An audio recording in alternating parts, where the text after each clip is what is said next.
Having worked in stablecoins for 2.5 to 3 years, I love this move. Shout out to SBF, our friend from back then, who made our life very miserable during this time. May he rest in peace in prison. Now we are up in this leg in the third wave, and that is actually pretty bullish, Okay, we have opinions, and they are very unqualified opinions, but I'm happy to share them because we're in a safe space here. We're in a podcast, and podcast you can shit talk, you can insult people, you can use the word fuck, or you can leave it out. Who is going to be able to sell to institutions better, Circle or JPMorgan? Is it good for crypto or bad for crypto? Well, 723 days. Now that is a fucking record. Instant meme coin segments. Alrighty, let's fucking go. And Solana Analytics.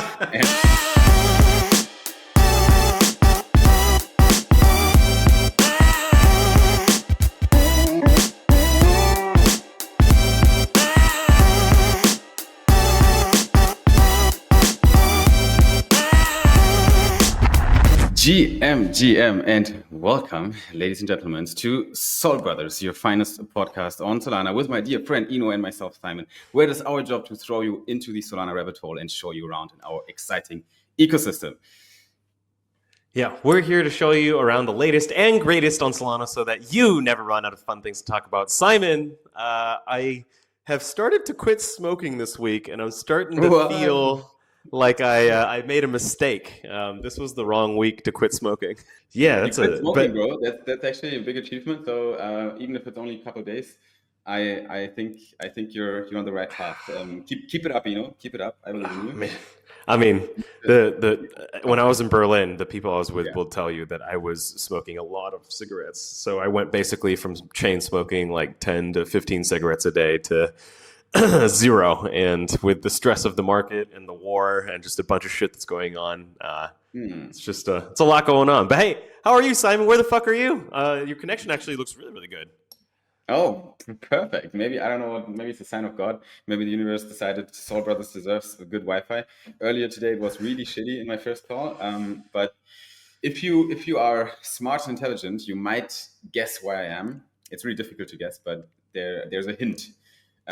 There's a hint here where I am. So some people might already know it. If you're watching this on YouTube, if you're watching this with video, you already know where I'm at. If you're watching this, or if you're listening to this on Spotify and Apple Podcast, then let me tell you, I'm at the Builders Mansion in France, which is a super team organized co-living here in a really beautiful mansion on the countryside of France, 30 minutes outside of Paris.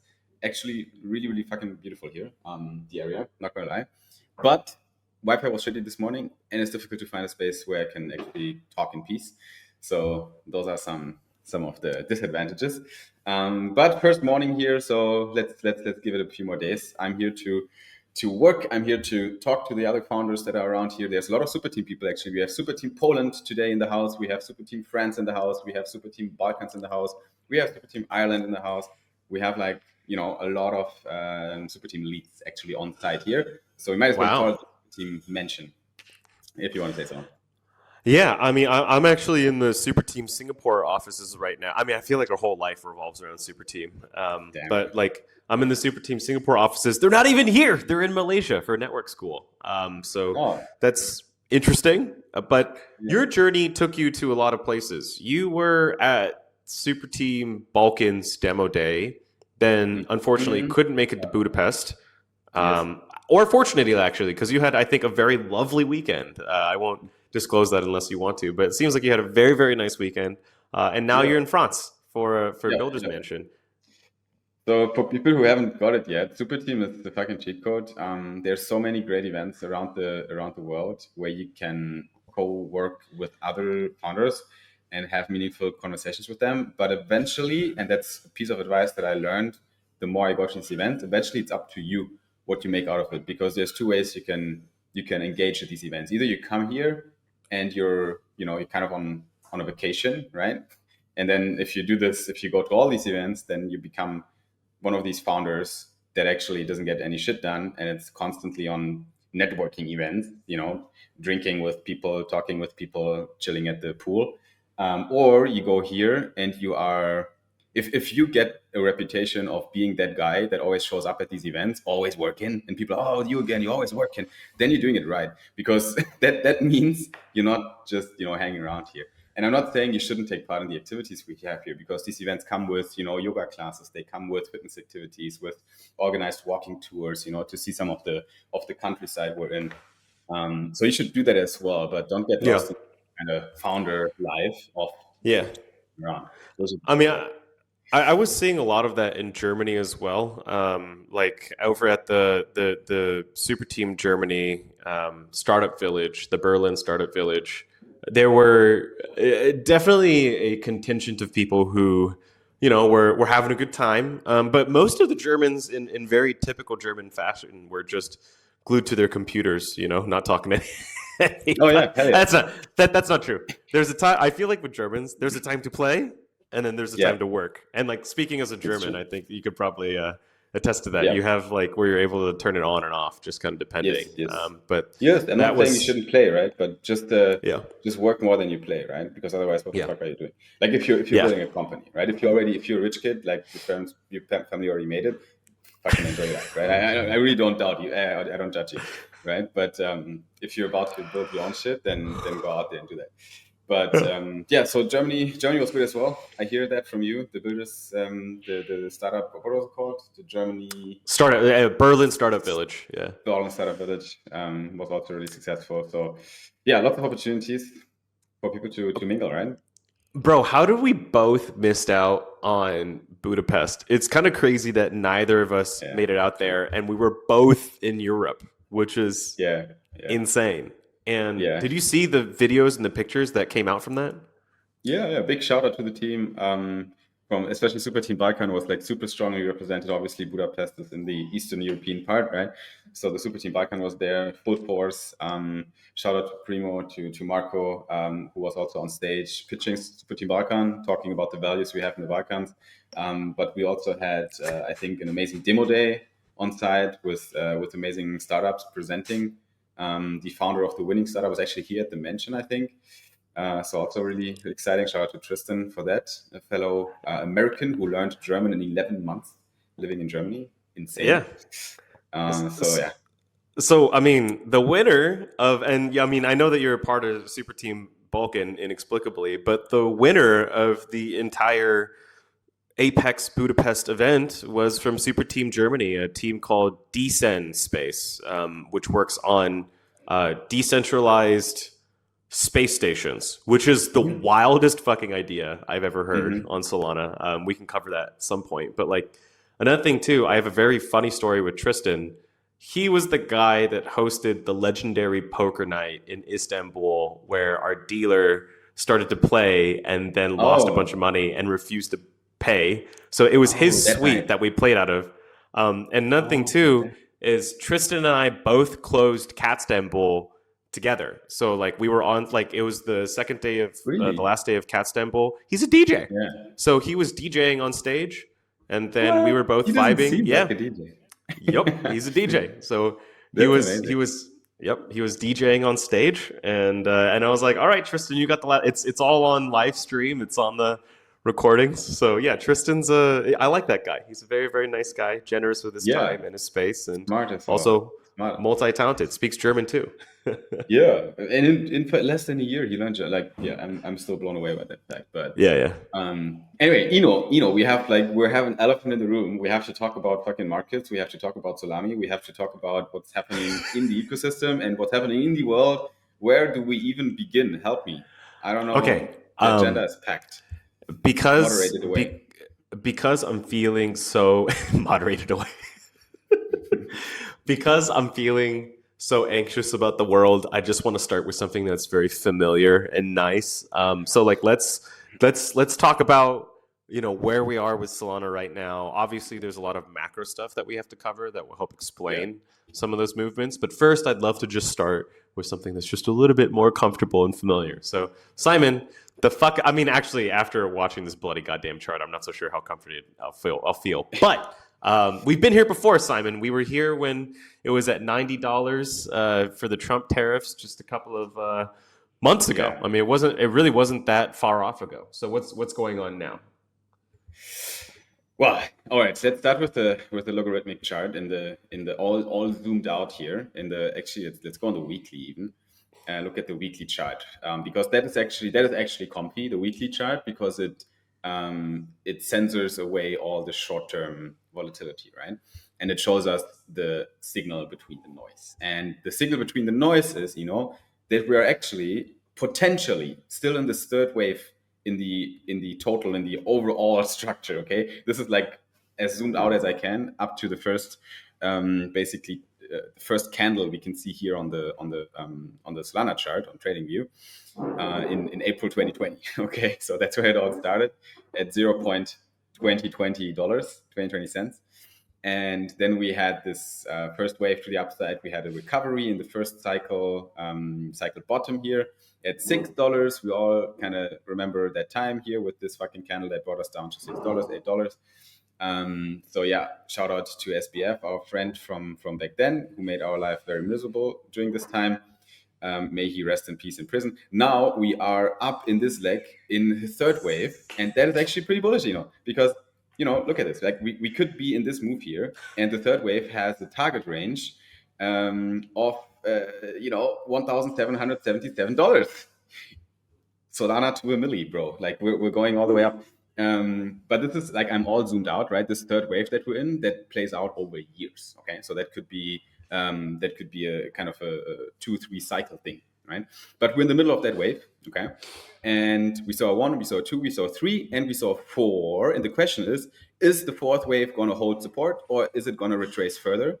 If it's retracing further, the red scenario is going to play out, which would be a B, C inside of this fourth wave. Okay, there would be an A. We saw that in the $95 bottom. Then it would be a B to the upside, support was hit, and a C to the downside all the way down here. So that might happen. But maybe if World War III is gonna be postponed until somewhere in the future, or hopefully never, then we might actually hold the support and not go below this $109 level. $109, ladies and gentlemen, is the level I would watch. If this level is broken, everything kind of changes. Okay, until $109 holds, my short-term outlook remains bullish. Speaking of short-term, let's take another quick look also at the Solana chart, not logarithmic, and maybe in the hourly version, to see where we are right now for all the crazy swing traders out there that are trying to navigate these volatile waters. And let me tell you, it is really fucking dangerous right now to leverage trade. Because you can get burned very quickly with these huge red candles here that will just hit your liquidation levels if you have a 20x or even more on your leverage trades, right? The structure kind of, still remains in a scenario that I kind of saw coming more or less. Obviously, I always move around these short-term structures, okay? I can't predict the markets. But the C wave here that I've been tracking or watching out since a while, which is the wave 2 of this broader upwards movement here. This is playing out right now, and we are deep in support, actually, not too deep, but we are in the support region right now in the third wave. We are right now potentially in a fourth wave recovery in the short term right here. I'm in the hourly chart now, and we might see one more pullback. Okay, one more pullback from here. We're on the 23rd of June right now. We are scratching the fourth wave support area. So I'm looking between $134 and $140. The price is going to find support there. We might see an ABC, right, until here. And then we might see one more drop. And like I said, this drop could bring us to the 0.618 Fibonacci level, which is like the most likely Fibonacci to be hit. We almost hit it in the third wave, but I think in the fifth wave, we can definitely... look, what I'm kind of seeing here is we could touch this level, have a wick that goes lower, and then find support around this region here. I hope we won't reach the 109. And then we could, from there, take all the fear in the market right now and all the oversold environment. Right now, we're at the RSI of 39, which is okay still, but when it dropped down here, we've been at an RSI of 26, which is quite low. So we're definitely in an area right now where the charts are oversold. Questions, remarks, comments? How do you feel about this outlook right now? How did you see the big ass red candles the past days? And did you ask yourself what is happening in the world? Yeah, I mean, this is yet another example of Trump doing Trump, and the consequences that come from, and it's not just Trump doing Trump. There's also, the war between Israel and Iran. And, you were saying this beforehand, but we're not geopolitical experts. And so I don't know. But I mean, we have opinions, okay? We have opinions, and they are very unqualified opinions. But I'm happy to share them because we're in a safe space here. We're in a podcast, and podcast you can, you can shit talk, you can insult people, you can use the word fuck, or you can leave it out. I don't really give a shit. So we can do whatever we want, And my opinion is that it's a huge theater. It's a show right now that's going on in the world. I think we only see the tip of the iceberg, are we? Right? Like what trickles through Twitter, what trickles through to the public media, it's probably most of that is all bullshit. Like what can we even trust these days when it comes to these news? The best example is the big announcement from Trump on the weekend on Truth Social. We bombed the most strategically important sites of Iran for nuclear war. Right, very successful attack on the 3 nuclear sites in Iran. Did you see that when you posted that? Did you? No, this tweet cracked me the fuck up. He basically there's the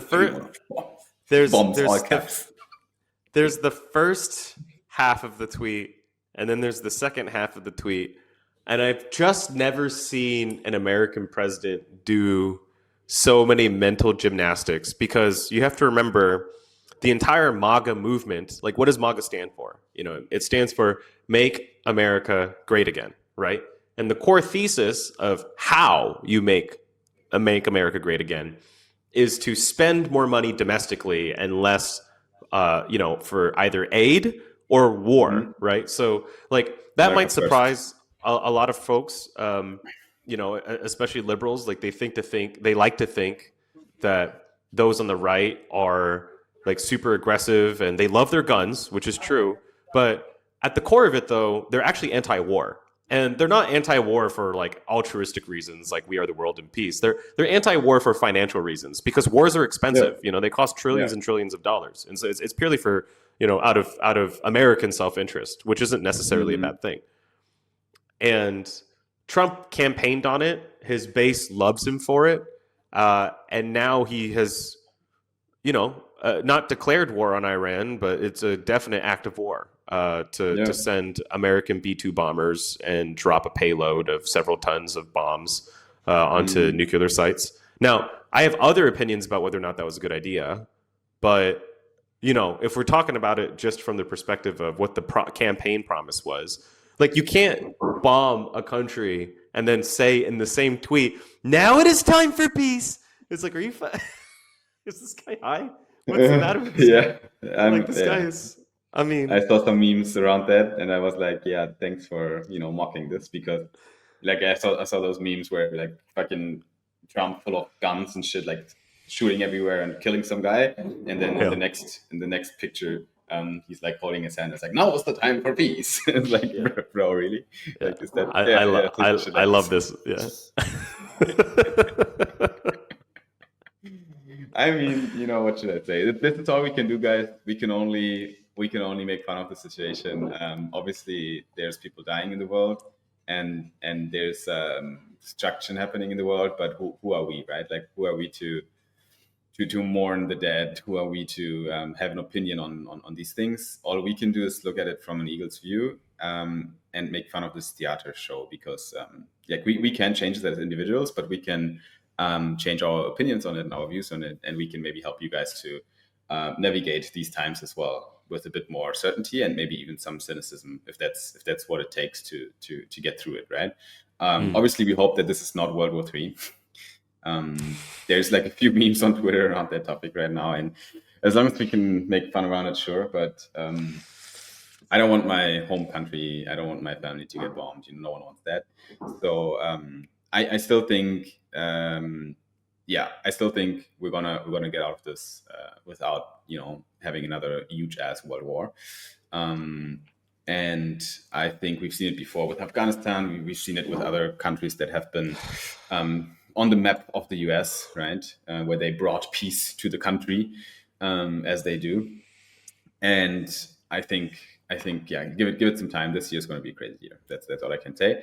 And for markets move, and the markets move. They price in things that are already on the horizon, right? So the markets are a great indicator for what's happening. That's why I only watch charts and then I watch news, because the chart knows already what's happening. Like when Solana drops 10%, it's like, oh fuck, there was another bomb dropped on Iran. If people understand how geopolitical game theory works, then they'll understand that Iran actually is in no position to start a war. So what they need to do, and what they've been doing with Israel, by the way, is look, the news and the media and the people can be very emotional, but actually there are pretty set calculations from a government side. They need to show enough of a show of force against an aggressor, in this case, Israel. Well, I mean, it depends on how you're looking at it, but they need to show enough force to feel like that they've responded, right? But not so much force that it escalates.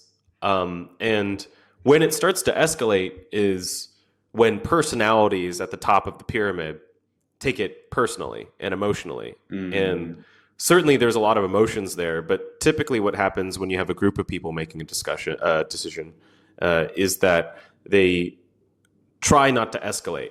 So what's really funny, though, is Donald Trump is such a leader in which he is okay with escalating. Like he did this in his last presidency. Like he killed, I think it was a Hezbollah commander on Iranian soil, just bombed the shit out of him on a tarmac. But the response was like they bombed some random outpost that didn't matter in the Middle East. Like that was the response, because they weren't in a position to escalate. It's going to be the same calculation here, right? Like they need to respond, but how much is that going to be? Probably not all that much. Yeah. All we can do is, sit at the sidelines and watch the world, the world play out. It does. How it does, right? What we can do, though, what we have a little bit more influence on is our little world, which is the Solana world. So yes, let's leave out the noise that's happening outside there and look forward into the future of crypto, the future of markets, of financial markets, and the future of stablecoins. The Senate passed the Genius Act, which was news last week as well. And I think we got it from Senator Bill Hagerty, if you got it already up there. And he talked about this. And the Genius Act gives clarity to stablecoins, and it makes it easier for institutions, banks, and all kinds of more traditional financial institutions and entities to go into the business of payments with digital assets, in particular with stablecoins. So, and this is on US soil. This is, United States of America is putting this out. What is your opinion on this topic? What does this mean for crypto? What does this mean for Solana? Let's take a few moments to kind of talk about the Genius Act here. Oh yeah. Having worked in stablecoins for 2.5 to 3 years, I love this move. I love it so much. And it makes me a little sad because it prolongs the dominance and dependence on the US dollar, which I view with increasing suspicion as our national debt increases year over year. But if you want to understand the motivations for why a senator would want this bill to pass, this tweet right here explains it all, which is that projections show that with the passage of Genius, stablecoin issuers could become the world's largest holders of US treasuries by 2030. And perhaps even sooner. So that explains everything you need to know. Even right now, that is the case. Tether has like over $150 billion in stablecoins issued at this point. And some people say that we're going to get to $4 trillion in stablecoin market cap by the end of the decade, which I think is a little far-fetched, but still, it just gives you a sense of how bullish people are on stablecoin growth. And it is very good for the United States for anybody to be buying treasury bills. That's just more money for us to use. So like that is the motivation behind it. So that's why they're doing this. Exactly, right? Because they're basically selling their currency, aren't they? They're basically providing a new way, a new venue, a new marketplace for the dollar. To put it into people's hands in a global scale, in a time where it's more relevant than ever, right? Because dollar strength is relevant right now. They need to figure that shit out, and I think this is one way to do it with stablecoins, which is good for us. For the industry. And that's not the only stablecoin that we're talking about, though. The other stablecoin that we're talking about, of course, is JPMD, which is a huge surprise, I think, to many of us. But JPMorgan Chase Bank, which is the biggest bank in the United States, has filed for what looks to be a stablecoin called JPMD. So this would be a CBDC, I think, issued by a bank, ready to be used, probably in a whitelisted manner, but still, it's incredible that they have actually applied for this. I mean, is this the first kind of a result of the Genius Act? Because it came right after the Genius Act was passed. I think the announcement of JPMorgan came. It's like, I think so. Right? Because I think they probably were building this since a while. They were probably involved in discussions around the Genius Act. Some of these investment banks like JP were probably some of the people lobbying for the Genius Act. And now they put it out, they passed in the Senate, they achieved their goal, and they just pulled the trigger and said, look, this is what we have. We filed for JPMD. So JPMD in a nutshell, is basically is what exactly? It's a stable coin kind of put out from the world's largest investment bank, or one of the world's largest investment banks, JPMorgan. Exactly. Right? That's what it is. And by the way, there's so much work that a new stablecoin provider has to do to build trust. That's actually the game when you enter the stablecoin arena, is how can you build trust and legitimacy? JPMD is like a nuclear bomb to all of these stablecoin providers, because there's nothing more trustworthy than a regulated bank from an institute. Who is going to be able to sell to institutions better, Circle or JPMorgan? And my guess is that it's JPMorgan. So, and what does this stand for? JPMorgan dollar. That's what the D is for, most likely. So, like, would you rather have? Right? It's not confirmed, I think. Is it? It's not confirmed. It's not confirmed, but I mean, probably it does, but it says goods and services, trading, exchange, transfer, and payment services for digital assets. And then you have a bunch of shit. You have virtual and digital currencies, stablecoins or other tokens, digital tokens and payment tokens, stablecoins, decentralized application tokens. Okay. Utility tokens, blockchain enabled. Like I see 4 bullet points that could be probably 1 bullet point. I don't know what they did there. But they're just trying to, like digital assets. JPMD is going to be active in digital assets. Yeah. Is it good for crypto or bad for crypto? Well, I think net positive again. It brings us closer to mainstream adoption, and it brings us a bit further away from this kind of idea of the decentralized world without any central entities having any power anymore, right? The kind of the Bitcoin philosophy obviously gets lost the more institutions we have attacking our market, penetrating our market. So probably it is good and bad at the same time, which makes it neutral. Great. So what would be really funny is if they released a meme coin. That would be actually kind of fucking hilarious. Like Trump did it. So I don't know. But that doesn't make it okay, Simon. I hope we're not at that point yet where we say, "Oh, Trump did it. It must be good." Like if we ever say this, we're cooked. Whatever. So let's talk about more news. What else do we have? Yeah, so let's talk about some product launches here. So the first thing is Nansen. They have released a Season 1 points program that it rewards you for being a part of the Nansen ecosystem. What can you tell us about Nansen, Simon? Nansen is actually one of my favorite on-chain intelligence platforms that helps you to dive really deep into transaction data on blockchains. You can look up wallets, you can follow wallets, you just get a bunch of on-chain intelligence, right? Nansen's really good at that.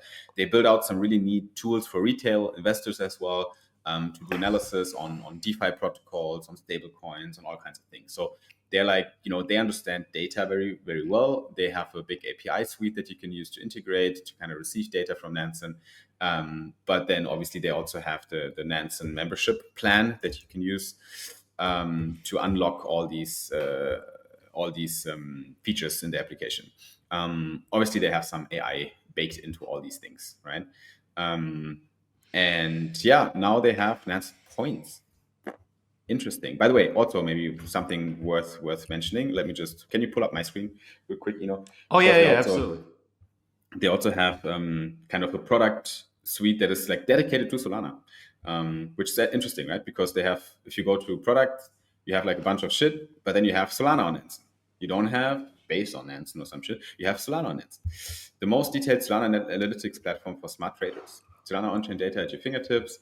So basically, the target audience here is investors, so all of us that are, investing in crypto assets, and you can track whale wallets. You can get alerts what they're doing when they're moving money. You can identify what they call smart money with labeled wallets. So they put labels in wallets to basically tell you what is that, like an exchange wallet. What kind of characteristics does it have? Instant meme coin signals. Alrighty, let's fucking go.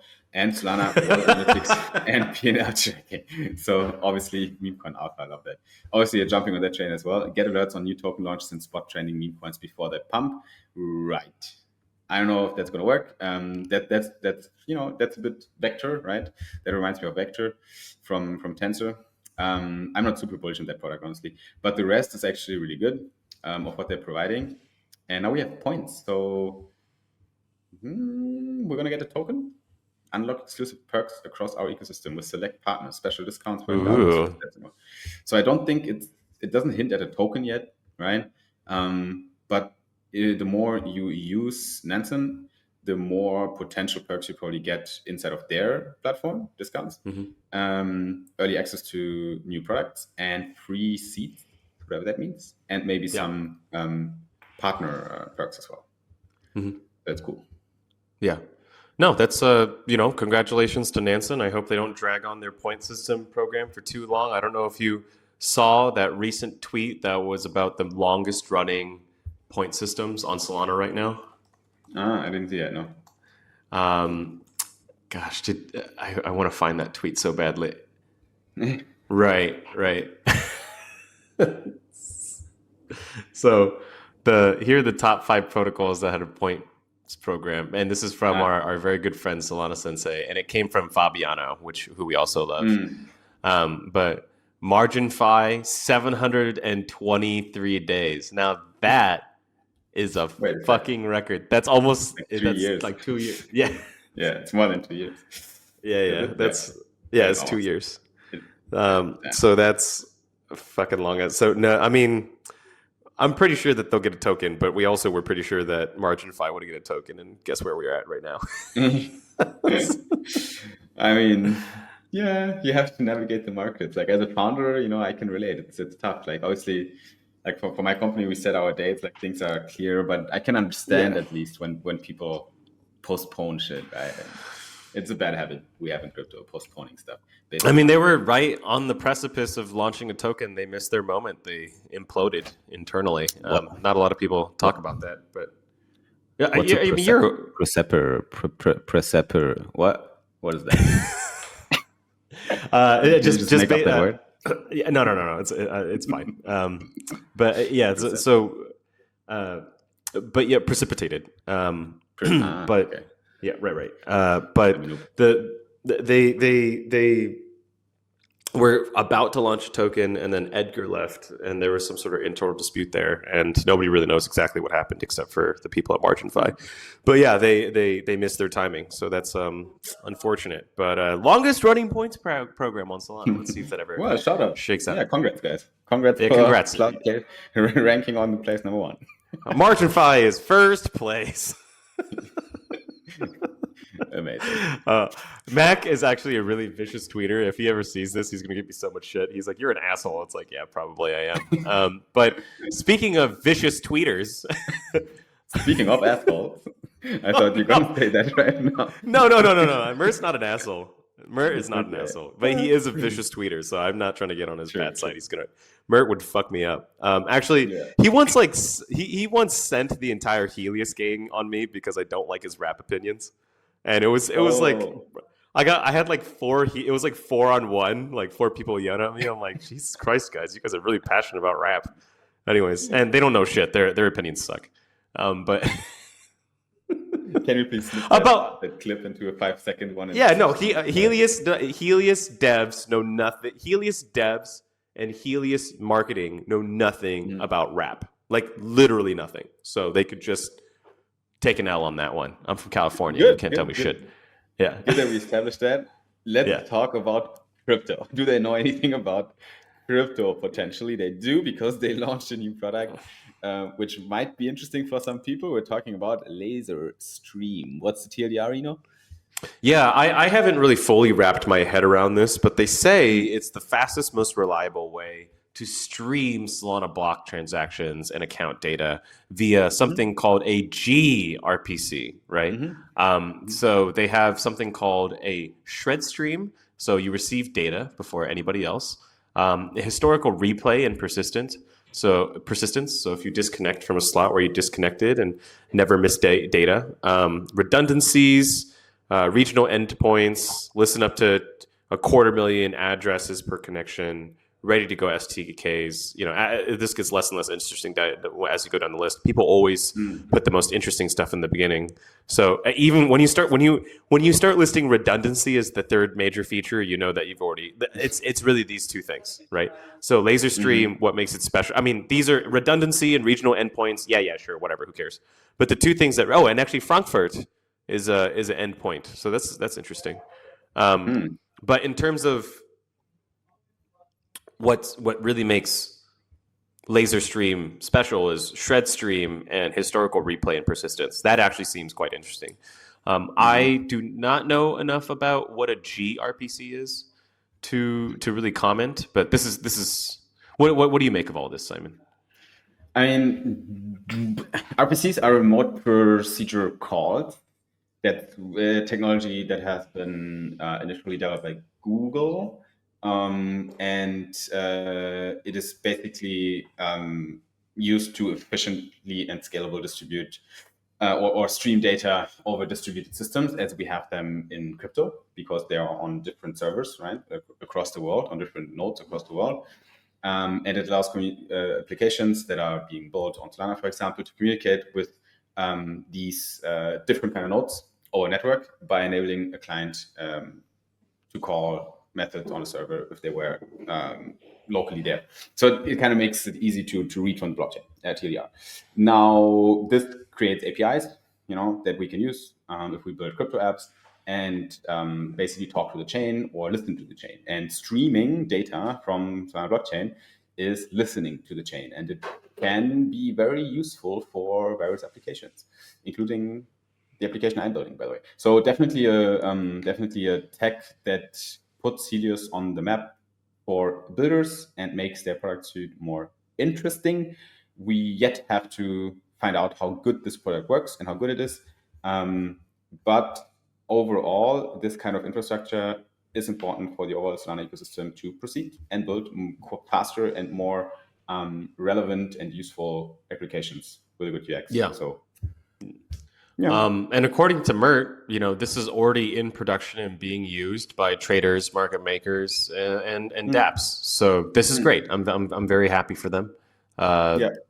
Seems like this is a really good upgrade to Helios's products and services. So congratulations, Mert and Helios, for the release. Wish you the best of luck. But of course, we have other shit to cover. So the next thing that we want to cover, and this is a part of our Jupiter updates. Jupiter, of course, is a sponsor of the Soul Brothers podcast. We deeply love our Jupiter family. Can we actually talk about, they're not allowed to talk about token price, but I am. So, because I don't work for them. So do we want to talk about, have you been watching Jupe crash. It's been crashing recently. Yeah. What are your thoughts on that? Course. Yeah. I got ideas. Well, I mean, first of all, my thoughts are less about Jupe and more about alt. I would say I wouldn't even, like looking at DeFi protocol tokens like Jupiter, they kind of all behave very similar right now. That's the thing, right? They all behave the same. There's just less liquidity in that market right now. Bitcoin dominance just reached a cycle high, So 66 or 67% Bitcoin dominance, which means like a majority of money in crypto is literally in Bitcoin. And then comes Ethereum, and then comes Solana, and then come DeFi tokens, utility tokens, and then come microcaps and meme coins and shit, right? So difficult, right? Like, where does the money come from to push price up for those tokens? So right now, alts are cooked. The alt season has not started yet. It's still not on the horizon. Definitely, the alt season will start once quantitative tightening on all fronts stops and quantitative easing starts, and then BTCD is going to drop more and more, and then we might see some alts recover. That's my prediction, and then Jupe will benefit from that. Yeah. I was also speaking with the Catalytics team, which does DevRel for Jupiter over in Germany. And I think the general sentiment is the token will go lower. I wouldn't be surprised if we see Jupe hit like 10 cents. And that's not me manifesting it. I'm just saying that's entirely possible. But the comeback will be vicious. Like, nobody knows where the local low will be. But you cannot fade a team with strong fundamentals. So in that very real sense, I don't give a fuck about Jupe token price. I would be very concerned about token price if this was a meme coin play.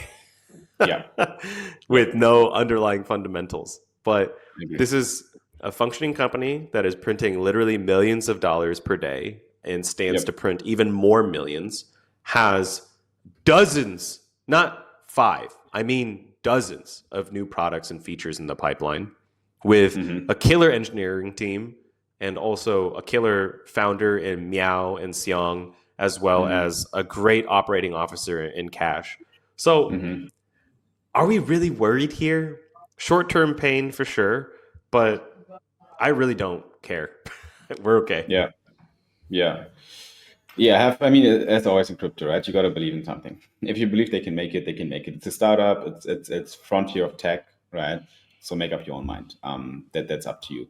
But Fragmetric just announced a partnership with Jupiter Exchange, and they put JupeSol on Fragmetric, so you can now actually put your JupeSol to work into Fraxel, and that means you basically stake your stake. So you get yield on your yield, ladies and gentlemen. Welcome to crypto.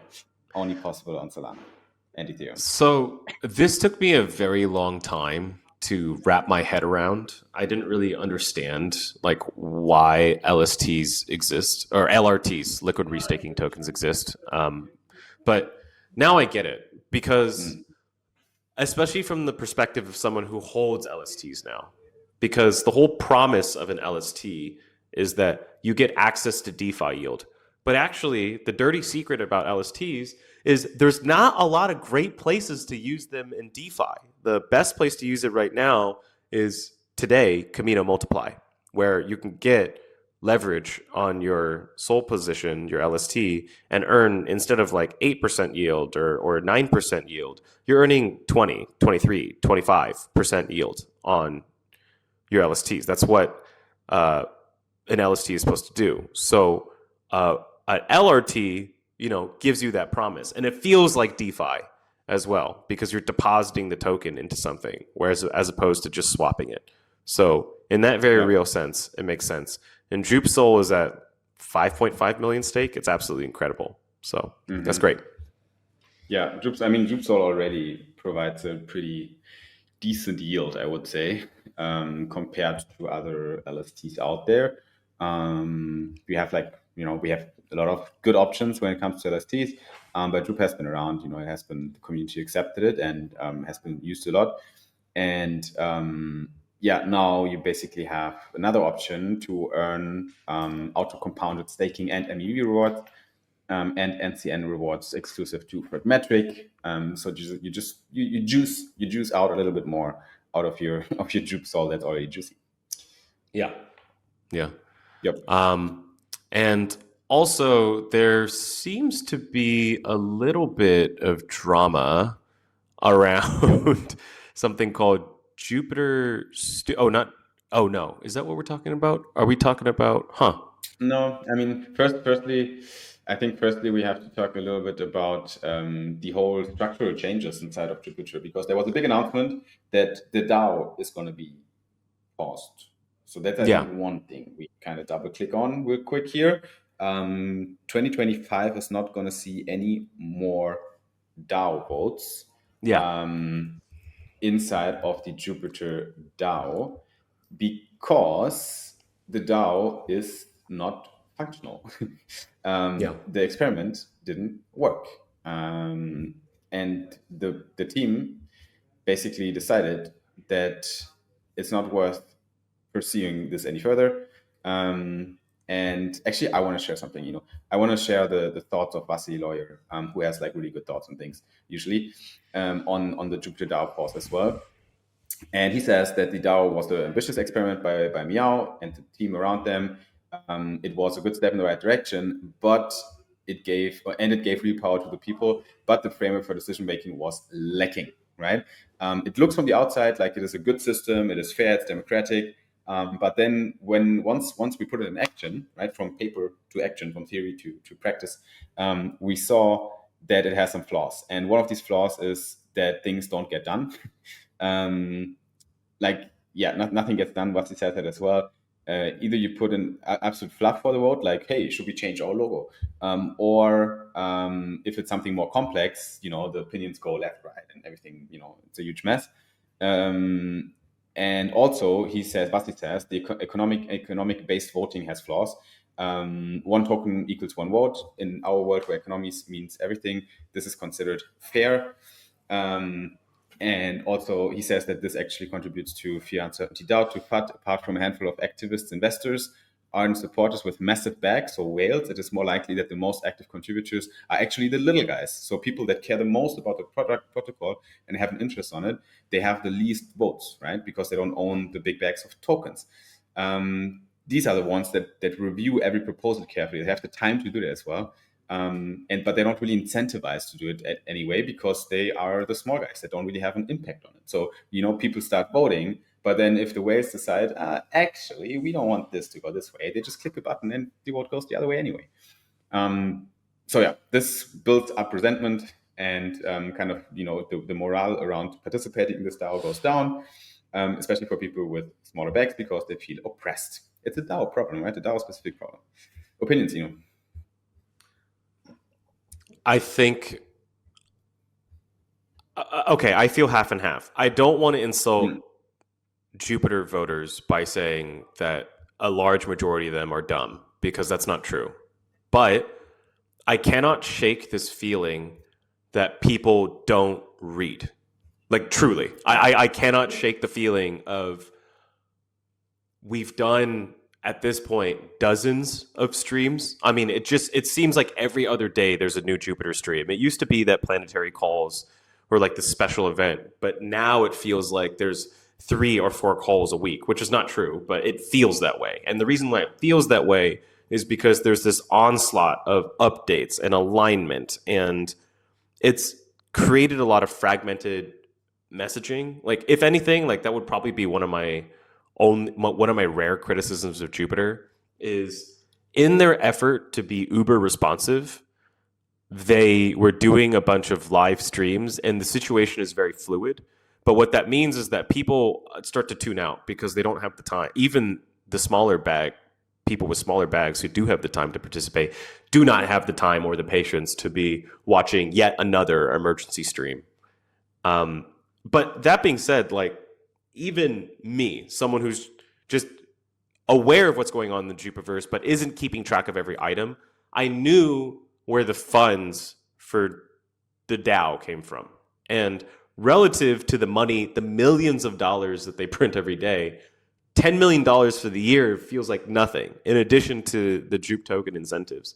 So I have a hard time understanding where exactly everything got so twisted, because I hear all the points that you and Vasi are making, is that there's a resentment between the haves and the have-nots. But that, to me, does not explain why people cannot understand the basic details of how DAO funding works, despite the fact that it's been explained ad nauseum by thousands of people. What do you make of this? I mean, I'm still, I stay with the belief I have that DAOs need more work. The concepts need more work. It's not thought until the end yet, and this is literally why they paused it right now, right? So the Jupiter team agrees with my opinion here, I think. So it doesn't mean we're not going to try again. It means we'll start tinkering again in the garage on a better system. And also, I think they just want to opt for speed right now. They want to fucking push. They want to execute things. And I think 2025 is the year to do that. And you can do it quicker with a more centralized decision approach, which is not a DAO system. So that's what we're going to see this year. And then next year, we're going to give it another try potentially with the DAO 2.0. What's really sad about this is I felt like the Jupiter community really wanted to participate in governance, but I'm starting to realize that even at Jupiter, which has the highest participation in the world for decentralized governance, there's still a very vocal minority that only gives a shit about number go up.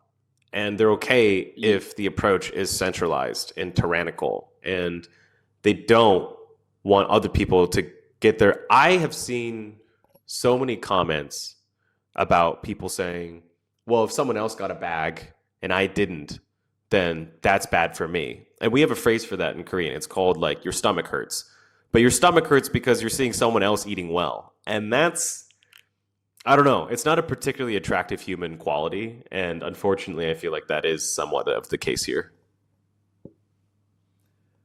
I also feel like there are people with no Jupe tokens that are, or very little. And I don't mean little in terms of this is all I got. I mean little in terms of they don't really care all that much about Jupiter. I feel like they get off on criticizing Jupiter and the FUD and the engagement that gets. Because, dude, this is how every media story in the world plays out. You're an underdog, you have a meteoric rise, followed by a crash and a fall from grace, and then the slow climb back up. It's like, just like reading the charts, there is also a cycle to how hero journeys play out. And right now we're in the cycle of the hero journey. And moving on to the next topic, we have a really interesting diary entry from May, where she accidentally sent a token from $69,000 to $690,000. Very, very professional, of course. And they were watching her dev wallet, and that's because what? Yeah, there's this token called Vibe, right? And Vibe, 20% of the token supply is locked for 6 months on graduation, and 100% of the graduated LP is locked for 1 year, with 50% claimable by the creator when unlocked. And that's for Jupiter Studio, where anybody can create their own tokens. So that's interesting, but yeah, it's a new take on launching tokens, obviously using Meteor's tech. And they're doubling down on LT builders. I don't know what LT means, but the creators get the fees, the LP lock, the vested tokens. This is another token launchpad, but done the Jupiter way. Obviously, Meteor is the underlying infrastructure. Interesting. But anybody can be a creator over at Jupiter Studio. Yeah, and this is a success story from me, which is very powerful. Like, we can actually see Jupiter Studio in action and how it can work if it works. Obviously, this is not a guarantee that if you launch a token there, it will fly, but it's a statement that it's possible, right? Yeah. Interesting stuff. I think it's really cool. As always, Jupiter is opting for easy UX and UI, and to make it easy, right, for people to engage with it. Yeah. I'm bullish on that. So I'm very well. Nice. Curious to see how this is going to go. Do you think that this is their answer to pump, or like what exactly is this? Not sure if it's an answer to pump, but it's at least maybe it's an alternative that we can use to do it straight on Meteora, basically via Jup, without going the pump route. Yeah. So what if I just do Jupiter.stu coming soon? Okay, so the official website is not out, but since she was just testing a single token, they decided to release this specific part of Jupiter Studio. I'm pretty sure that this was not supposed to be released the way that it was released, but because people were tracking her wallets, which is insane, she had to say something about it. So this is something that she's saying. This is the fullest send I've seen of meme coin in a while. So, congratulations to Vibe and all its holders, I suppose. And the last piece of Jupiter news, and this I'm actually legitimately excited about because I had heard about this over in Istanbul for Crossroads. Jupiter Radar is being built with Say Dialect. Congratulations to the entire Dialect team. But Dialect has a lot of different technologies, and one of the basic technologies is to take on-chain notifications and put them into your phone. Now, putting them onto your phone is the easy bit. It's actually the extracting the useful data and information from on-chain to then give you reliable notifications. That's the hard part. They've done that for multiple launch partners, which includes Sanctum, by the way. You can check out Jupiter Radar updates, push notifications for Sanctum LSTs. But not only that, but Jupiter products, airdrops, future votes, but that's not happening for a while, I suppose. But yeah, that's what Jupiter Radar is for. Yes. Yeah. But there are plenty of votes all over the ecosystem. So if you use Jupiter Mobile, it just makes sense that you would get alerts for different votes in the ecosystem.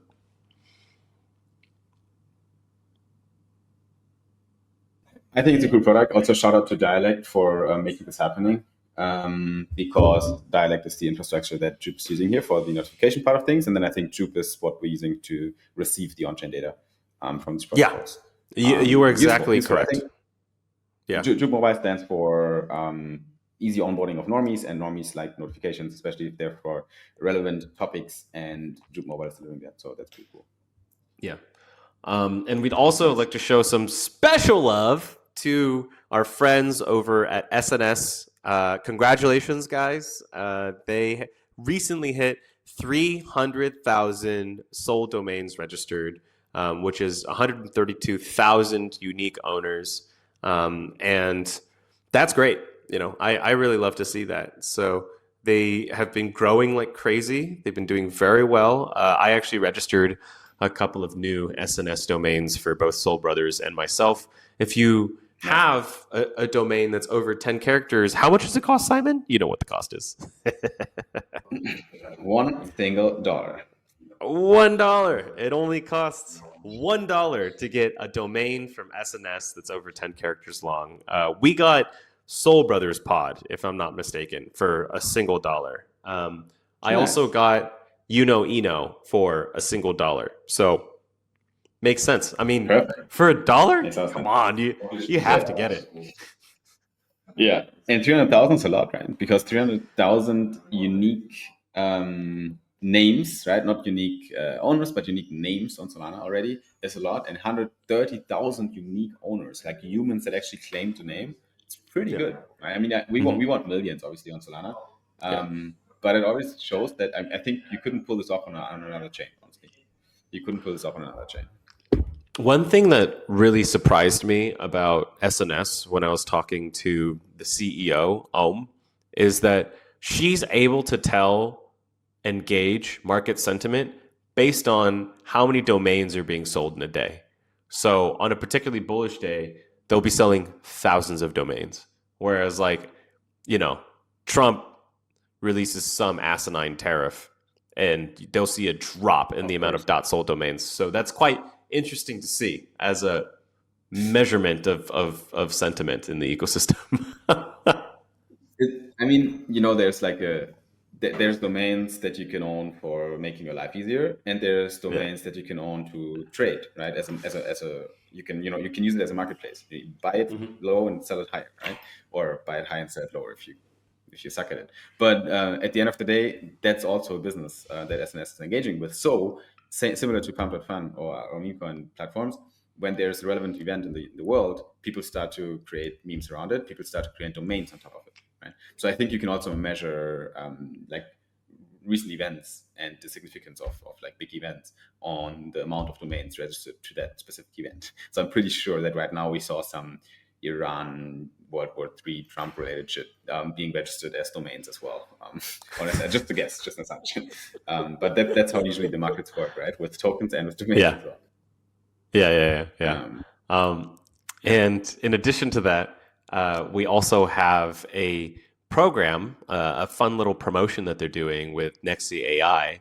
And if you go over to the Nexi AI website, I believe, you can complete a few tasks. And it's live from June 20th to June 26th. It's currently June 23rd. So if you're watching this podcast online, you have 3 more days to finish these simple tasks. And if you claim your spot, you might just win another .sol domain or some Nexi points. So that is great. You can go over to Zeely actually to do the quests that you need to participate.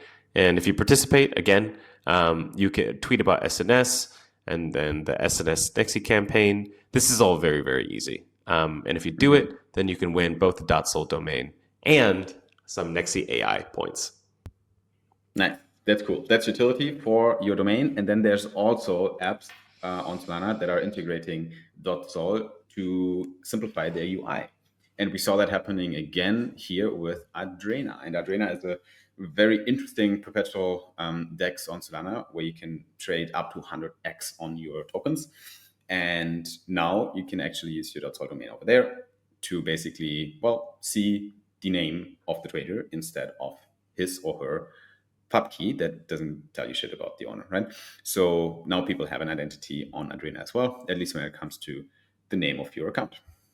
Ooh, very nice. So you can have a actual, like a ZK identity, right? Like you don't actually, just like all things in this space, you're not actually literally KYCing unless you're working with the sex. It's just the name. It doesn't have anything to do with ZK or with KYC. I see.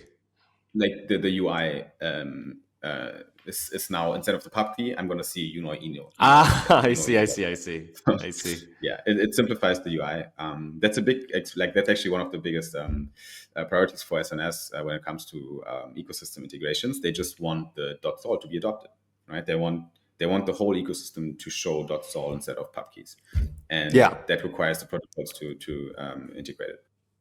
That makes a lot of sense. And also, you can get 100x leverage or 50x long on SNS. So if you're so inclined, if you're feeling particularly degenerate, you can get 100x leverage on your SNS tokens. Right. Yeah. Nice. So actually pretty cool. That's some news coming out of both Jupiter and SNS. And in addition to that, we have some fun little cultural news to wrap this up. Don't you have a call right now, Simon? In like literally a minute? Yeah, let's wrap it up, and then in 2-3 minutes we can jump out of the pod. But just real quick here on this, we can finish on this notice here. There was a little, it was a little funny story last week that happened. By now, everyone saw this actually. Yeah. What was your first thought when you saw pumpdotfun got suspended, the account is blocked? I felt kind of bad for them. I felt kind of bad for them a little bit. But at the same time, they were about to release a token, right? And this completely neutered. I'm fairly certain this is why their account got suspended, because it wasn't just them; it was also the founder. So I don't know who's going to be promoting that token anymore. But yeah, pump.fun. If you don't have an online presence on CT, like that's pretty brutal. Yep. I think it took like a day or so until they were back, but it was enough to create a lot of drama on the timeline. Oh yeah, it creates massive FUD. People started talking Well, I think that just about wraps it up for episode 34 of Soul Brothers. Again, a huge thanks to our sponsors, Jupiter and SNS. Simon is always cooking and has yet another call, interestingly enough, with Sanctum. So it feels like Simon is leaving this call to talk, and he's not even talking to me. He's talking to another Korean, Jesse. So best of luck on that call. That's right. I'm cooking. Thank you so much, sir. It has been my pleasure as always to jump onto the stream with you. And thank you everyone for joining as well. Make sure to follow Soul Brothers on YouTube, on X, on all our socials. And we will see you next week for another recording on Monday, where we also live stream every single week.